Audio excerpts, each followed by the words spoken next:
মাথা খারাপ হয়ে যাবে, পাগল হয়ে যাবো আমি এই টিকটিকিটার জ্বালায়। টিকটিকিটা দেখছি কি আমার বালিশের পাশের বালিশটা দিব্যি হাত পা ছড়িয়ে শুয়ে আছে। ও মা গো, কোথা থেকে এলো?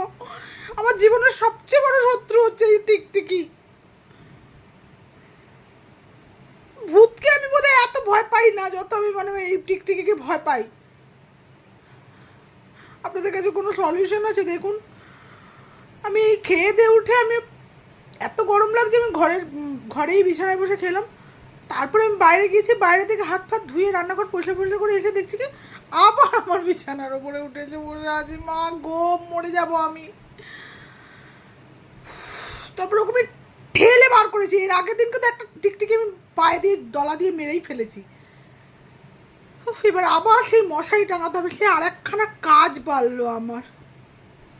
আমার হচ্ছে এই অবস্থা, বুঝতে পেরেছেন? আপনাদের কাদের কী অবস্থা আমাকে একটু প্লিজ জানান। টিকটিকির হাত থেকে বাঁচার জন্য যদি কিছু উপায় থাকে তাহলে বলুন।